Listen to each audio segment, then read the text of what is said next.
Hello friends, તો આજે હું તમારી સાથે નાના નાના 3 આઈડિયા શેર કરીશ. તો જો દૂધની કોથળી આપણે સવારે લાવીએ ત્યારે આ રીતે તોડી અને તેને તપેલીમાં કાઢી ત્યાર પછી દૂધની કોથળીને ફેંકી દેતા હોઈએ છીએ તરત જ. તો તેને ફેંકવાની નહીં, તેની અંદર આપણે કોથળીનું હોલ મોટું કરી અને તેની અંદર પાણી રેડી દેવાનું. પીવા માટેનું જે પાણી વાપરતા હોય તે પાણી થોડું તેની અંદર રેડી દેવાનું.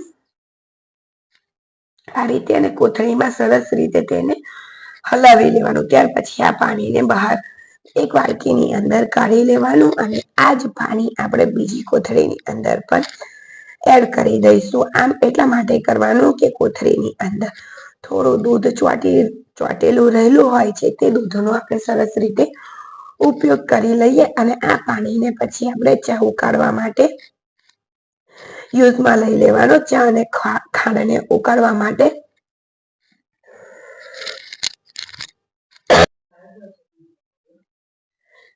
ચા અને ખાંડ ઉકાળવા માટે આ પાણીનો યુઝ કરી દેવાનો. તમે જોઈ શકો છો કે પહેલા પાણી કેવું હતું ને અત્યારે કેવું છે. ત્યાર પછી જો આ રીતના મોજા આપણા બધાના ઘરે હોય છે અને તેનો યુઝ આપણે માથામાં મહેંદી નાખવા માટે કે પછી માથામાં કલર નાખવા માટે તેનો ઉપયોગ કરતા હોય છે, કે પછી તમે એવું કંઈ કામ કરતા હોય એસિડ વાળું કે હાર્પિકથી, તો આપણે આ રીતનો મોજો ઉપયોગ કરતા હોઈએ છીએ. પણ મોજો આ રીતે રબર ચડાવીએ ને તો પણ તે હાથેથી ઉતરી જતો હોય છે, રહેતો નથી. તો આ રીતે રબર હાથે ચડાવી ત્યાર પછી તેને આંગળી આ રીતે એક આંટી લગાવી દેવાની, જે રીતે આપણે પોચું પહેરતા હોઈએ છીએ હાથમાં તે રીતે. તો આ રીતે તમે રબર પહેરી દેશો તો ક્યારે પણ હાથમાંથી મોજો નીકળશે નહીં અને તમે જે કામ કરતા હશો તે કામ એકદમ સરસ રીતે થશે. અને જો આ રીતના રબર આપણા બધાના ઘરે હોય છે અને રબર જો વધુ સમય રહે ને તો આ રીતે તે એકબીજાની સાથે ચોંટી જતા હોઈએ છે, ચોંટી જાય છે અને તે બગડી અને આપણે તેને ફેંકી દેવા પડતા હોય છે. તો તેવું ના થાય તેટલા માટે અહીંયા આપણે તેનો આઈડિયા શેર કરું છું. તો આ રબરને આપણે એક ડબ્બીની અંદર ભરી દઈશું. એરટાઈટ ડબ્બી હોય ને તેવી ડબ્બી તમારે લેવાની અને આ રીતનો કોઈ પણ તમે શરીરે છાંટવા માટેનો જે પાવડર હોય તે લઈ લેવાનો અને ડબ્બીની અંદર થોડો પાવડર નાખી દેવાનો. ત્યાર પછી ડબ્બીનું ઢાંકણ બંધ કરી અને તેને હલાવી લેવાનું.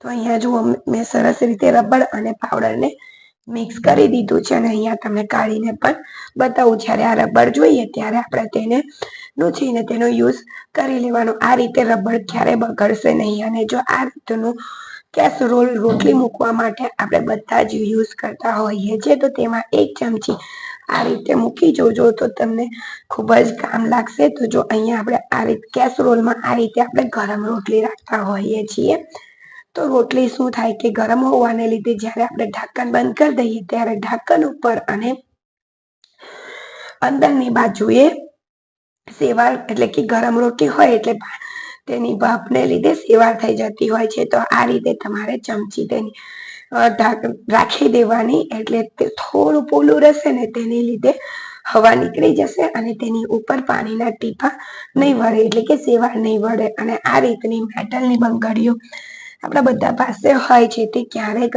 હાથેથી નીકાળતા કે હાથ કશે અથડાય ત્યારે તે વાંકી થઈ જતી હોય છે. તો તેને સીધી કરવા માટેનો આઈડિયા છે. જો તમને બતાવું છું કે આ રીતે મેં ગ્લાસ લીધું અને સારી બંગડી હતી તે બિલકુલ અંદર જતી રહી અને પેલી વાંકી હતી તે આ રીતે તેને ગ્લાસમાં પહેરાવી અને તેને નીચેની બાજુએ આપણે ખેંચી લેવાની, એટલે એકદમ સરસ રીતે જે વાંકી થયેલી બંગડી છે તે પણ ગોલ થઈ જશે. અને બીજી બંગડી જો આપણે જોઈ લઈએ જે સરસ હતી તે નાખી અને જોઈ લીધી ગ્લાસમાં, તો બંને બંગડી એક સરખી થઈ ગઈ છે. Thank you for watching.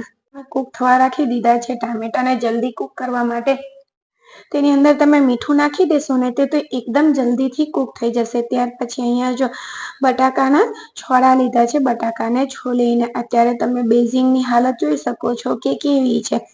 આ બટાકાના છોડાને આપણે ફેંકી દેતા હોય છે, પણ તેનાથી જ આજે આપણે બેઝિંગ સાફ કરીશું, એટલે કે આપણું જે વાસણ ઘસવાનું બેઝિંગ હોય છે તપેલું સિંક, તેને આપણે આજે સાફ કરીશું. તો તેની અંદર બટાકાની છાલ નાખી દીધી છે. ત્યાર પછી તેને આ રીતે આપણે હાથેથી ઘસી લેવાની છે. છાલ હાથમાં લઈ અને આખા સિંકમાં બધી બાજુ ફરતા આપણે તેને ઘસી લેવાનો, સરસ રીતે ઘસી લેવાનું. જો આ રીતે અને ઘસ્યા પછી આપણે 5 મિનિટ માટે તેને છોડી દેવાનું છે. પાણી છોડવાનું નથી કે ધોવાનું નથી. 5 મિનિટ, જો અહીંયા 5 મિનિટ થઈ ગઈ છે. ત્યાર પછી આપણે બટાકાના જે છોડા છે એટલે કે છાલ, તેને લઈ લઈએ અને ત્યાર પછી ધોઈને તમને બતાવું છું કે પહેલા કેવું હતું અને અત્યારે. તમે જોઈ શકો છો કે તેની સાઈન કોઈ પણ જાતના પાવડર યુઝ કર્યા વગર માત્ર બટાકાના છોડાથી જ તેની સ્વાઈન પાછી આવી ગઈ છે. ત્યાર પછી શિયાળામાં આપણે આ રીતના ગરમ ઢોસા ઓળતા હોઈએ છીએ. આપણે તેને સવારે સંકેલીને મૂકી દેતા હોય, એટલે કે ઘડી વાળીને મૂકી દેતા હોઈએ છીએ, પણ બાળકો તેને વિખેરી નાખે છે. તો તમે આ રીતે તેની ઘડી વાળજો તો તે ક્યારેય નહીં વિખરાય અને એકદમ સરસ રીતે તેનો સરસ લાગશે બેડ ઉપર. તો એક બાજુ આ રીતે મેં વાળી દીધું અને બીજી બાજુનો જે ભાગ છે તેને આ સાઈડના ભાગ ઉપર ઊંચો કરી અને તેની અંદર એડ કરી દેવાનો, એટલે કે નાખી દેવાનો. આ રીતે જે રીતે તમને વિડીયોમાં બતાવું છું ને તે રીતે તમે આમ કરશો ને તો આ ઢોસો એકદમ સરસ રીતે તેની ઘડી થઈ જશે. બિલકુલ તે છૂટશે નહીં અને તમે બેડ પર રાખશો ને તો તે વ્યવસ્થિત દેખાશે. જો તમને હું ફેરવીને બતાવી રહી છું ગોલ, કે એકદમ કમ્પ્લીટ વ્યવસ્થિત લાગી રહ્યો છે. તો આઈ હોપ આ આઈડિયા પણ તમને ગમ્યો હશે. ત્યાર પછી અહીંયા આપણે નેક્સ્ટ આઈડિયા જોઈએ કે આપણે લગ્ન સિઝન શરૂ થઈ ગઈ છે તો લિપસ્ટિક લગાવતા હોઈએ છીએ. તો લિપસ્ટિક જો જ્યારે તમે લગાવો ને ત્યારે ઘણી લિપસ્ટિક આપણા હોઠને નુકસાન કરતી હોય છે. હોઠની સ્કિન આપણી સોફ્ટ હોય છે, એટલે કે સેન્સિટિવ હોય છે સ્કિન આપણી. તો તેને ડાયરેક્ટ નહીં લગાવવાની. આ રીતે તમારે હાથ ઉપર, અહીંયા તમને હાથ પર બતાવું છું, આ રીતે તમારે હોઠ પર વેસેલિન કે કોપરેલ લગાવી દેવાનું અને ત્યાર પછી તમારે લિપસ્ટિકને લગાવવાની. તેનાથી બે ફાયદા થશે, તમારા હોઠને નુકસાન નહીં થાય અને તમારી લિપસ્ટિક પણ આ રીતે શાઇન કરતી દેખાશે, ડ્રાય નહીં દેખાય, સૂકી નહીં દેખાય અને તમારા હોઠને પણ નુકસાન નહીં થાય. ઘણી લિપસ્ટિકથી આપણા હોઠ એલર્જી થઈ જતી હોય છે. તો આ આઈડિયા જરૂરથી યુઝ કરજો. ત્યાર પછી અહીંયા જો તમારે ઈસ્ટથી ફર્મેન્ટેશન લાવવું હોય ને કોઈ પણ વસ્તુનું, કે પછી આથો લાવવો હોય, તો આ રીતે જે રોટલીનો લોટનો ડબ્બો હોય ને તેની અંદર વસ્તુ રાખી દેવાની. તો તે જલ્દીથી ફર્મેન્ટેશન થઈ જશે ને આથો પણ જલ્દી આવી જશે. ત્યાર પછી અહીંયા જો કેસરોલનો ઉપયોગ માત્ર આપણે રોટલી મૂકવા માટે જ નથી કરવાનો. તેને તમે 1 કલાકની અંદર ચણા પણ સરસ રીતે પલાળીને, તમે ચણા પલાળવાનું ભૂલી ગયા હોય ને તો તમે કેસરોલની અંદર ચણા એડ કરી દેજો અને ત્યાર પછી એકદમ ઉકળતું ગરમ પાણી જે હોય ને તે પાણી તેની અંદર એડ કરી દેજો અને તેને ઢાંકી દેવાનું. એ આપણી રોટલી ગરમ રાખે તો ચણાને પણ 1 કલાકમાં સરસ રીતે પલાળી અને સોફ્ટ કરી દેશે. જે આપણે 5 થી 6 કલાક માટે પલાળીને રાખતા હોય છે તે કામ માત્ર 1 જ કલાકમાં કેસરોલની અંદર થઈ જશે. અને જો આ રીતે કેસરોલ બંધ કરી અને તેની ઉપર એક કપડું ઢાંકી દેવાનું, જેથી શું થશે કે તેની હવા બહાર નહીં આવે અને 1 કલાકની અંદર આપણા ચણા એકદમ સરસ રીતે સોફ્ટ થઈ જશે પલળીને. તો 1 કલાક થઈ ગયો છે. આ વિડીયો 1 કલાક થઈ ગયો છે. ત્યાર પછી હું તમને અહીંયા બતાવું છું.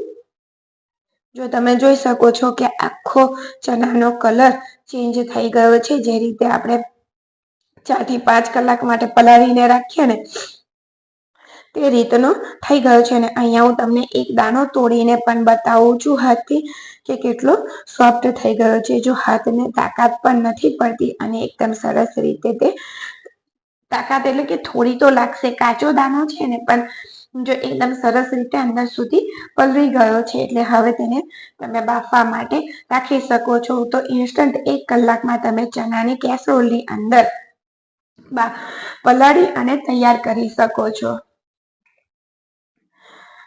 તો તમને આજના વિડીયો કેવા લાગ્યા એ મને જરૂરથી જણાવજો.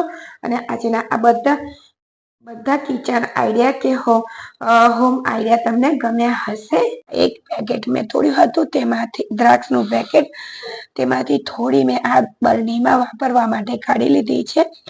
તો તેને ફ્રીજ વગર તમે બહાર કેવી રીતે સ્ટોર કરી શકો, તો આ રીતની સિલિકોન જેલ આવતી હોય છે. એ તમે નવા પાણીના બોટલ લો કે પછી કોઈ વસ્તુ લો, તેની અંદર આવતી હોય છે. ડ્રાયફ્રૂટના પેકેટમાં પણ આવતી હોય છે. તો તેને તમે આ રીતે બોટલમાં રાખી અને બંધ કરી દેજો, તો તમારું ડ્રાયફ્રૂટ નહીં બગડે અને કોઈ પણ ડ્રાયફ્રૂટમાં તમે તે રીતે નાખી શકશો. અને ત્યાર પછી જો આ પેકેટમાં દ્રાક્ષ વધી છે તો તે વેરાય ના અને તેને ભેજ ના લાગે, તેના માટેનો આ બીજો આઈડિયા છે કે આ રીતે કોથળી એક સરખી કરી લેવાની, બધી વસ્તુને એક સાઈડ કરી તેની ઉપર એક કાગળ રાખી દેવાનું અને અહીંયા આ ઇસ્ત્રીને મેં ગરમ કરી લીધી છે. ત્યાર પછી તેને આ રીતે હલકા હાથથી કાગળ ઉપર ઘસવાની છે, એટલે આ એક સરસ રીતે સીલ લોક થઈ જશે. પ્લાસ્ટિક જે કોથળી છે તે એકદમ સરસ રીતે પેક થઈ જશે. એટલે આની અંદર દ્રાક્ષની અંદર બિલકુલ ભેજનું પ્રમાણ જાય નહીં અને આપણી વસ્તુ એકદમ સારી રહેશે. તો જો અહીંયા તમને આંગળી નાખીને પણ હું બતાવી રહી છું કે એકદમ સરસ રીતે પેક થઈ ગયું છે. તો તમે આ રીતે ઘરે પણ તેને પેક કરી શકો છો અને વસ્તુ સારી રાખી અને પૈસાને બચાવી પણ શકો છો. તો હવે તમે તેને ફ્રીજમાં પણ રાખી શકો છો. ને અહીંયા જો બીજો આઈડિયા તમારી સાથે શેર કરું કે અહીંયા પિસ્તા લીધા છે.